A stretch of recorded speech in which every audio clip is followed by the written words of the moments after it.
For nearly 14 centuries, Muslims have been slaughtering their fellow Muslims. The latest example of Muslim-on-Muslim terror came early yesterday morning in Nigeria. CNN reports at least 50 people were killed on Tuesday in a suicide bomb attack at a mosque in northern Nigeria on the border with Cameroon, police told CNN. The attack happened in the town of Mubi in Adamawa State as worshippers were gathering for the Fajr dawn prayer at around 5:20 a.m. local time, said Othman Abubakar, a police spokesman. The bomber was about 17 years old, Abubakar added. Many more people were injured and taken to nearby hospitals. So far, no one has claimed responsibility for the attack, but over the past 8 years, jihadist group Boko Haram has carried out hundreds of deadly attacks on mosques, schools, markets, and churches in northern Nigeria.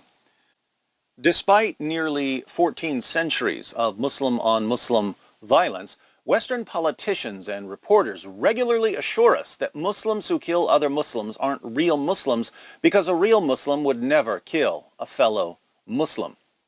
Somehow, Islamic terrorist groups never seem to get that memo. This raises the obvious question: why have Muslims been killing their fellow Muslims for nearly 14 centuries? Let me give you 4 reasons. First, Muhammad ordered his followers to kill apostates, people who leave Islam. In Sahih al-Bukhari 69:22, Muhammad declares, "Whoever changed his Islamic religion, kill him." Second, Muhammad promised his followers that they would be rewarded in paradise for killing apostates. In Sahih al-Bukhari 69:30, he proclaims, "During the last days there will appear some young foolish people who will say the best words, but their faith will not go beyond their throats," i.e. they will have no faith, "and will go out from," i.e. leave their religion as an arrow goes out of the game. So wherever you find them, kill them, for whoever kills them shall have reward on the day of resurrection. So, if you want to get extra virgins in paradise, you can get your extra virgins by killing apostates, not according to David Wood, according to Muhammad. Third, Muhammad and the Quran set the apostasy bar extremely low. In other words, Muhammad and Allah made it extremely easy to accuse someone of apostasy in Islam. In the hadith we just read, Muhammad refers to young foolish people who will say the best words, but their faith will not go beyond their throats, i.e. they will have no faith. We tend to think of apostasy as officially renouncing one's religion. But Muhammad commands his followers to kill people who are saying the right words, but whose faith doesn't go beyond their throats. These aren't people who renounce Islam. These are people who claim to be Muslims, but don't have any real faith. Muhammad orders his followers to kill them. How do we know whether a Muslim has real faith, according to the Quran? Surah 4, verse 65, "But know by your Lord, they can have no faith until they make you, O Muhammad, judge in all disputes between them, and find in themselves no resistance against your decisions, and accept them with full submission." You have no real Islamic faith until you have no resistance against Muhammad's decisions and you submit fully to those decisions. So a Muslim from Boko Haram or ISIS or the Taliban can point to other Muslims and say, "You're not obeying Muhammad's command to do X, Y, or Z, therefore you're not a Muslim according to Surah 4, verse 65 of the Quran, and Muhammad says that I'll be rewarded in paradise for killing you." Or a mosque full of people like you.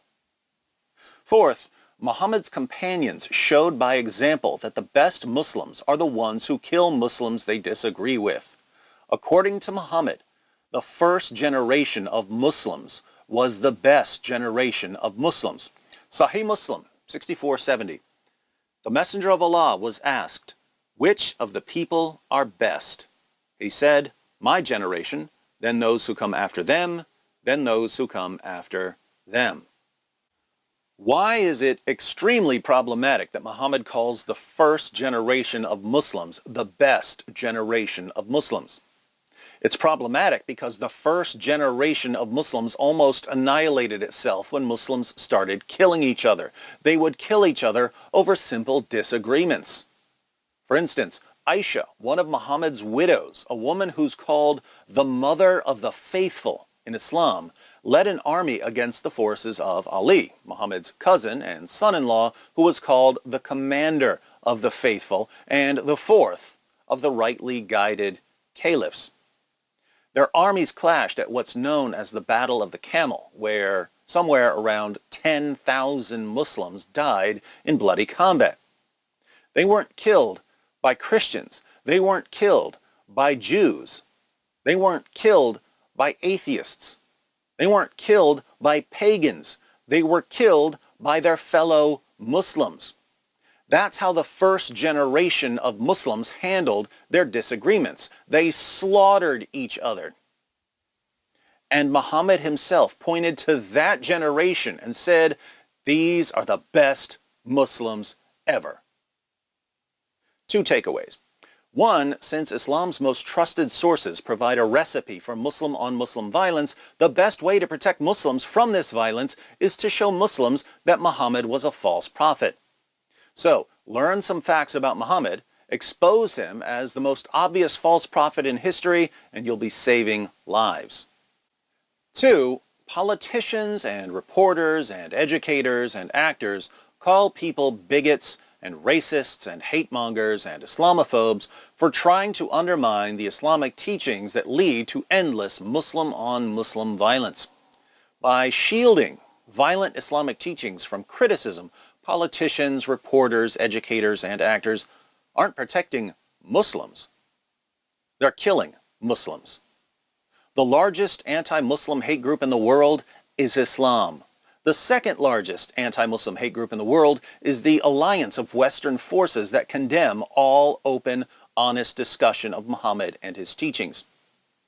If you'd like to join me in protecting Muslims from the Islamic teachings that are getting them killed and from the alliance of Western politicians, reporters, educators, and actors that are protecting the ideology that's getting them killed, be sure to subscribe and to watch these videos, which will equip you to refute and expose not only history's most dangerous ideology, but also the heartless leaders and entertainers who defend and promote it. More to come.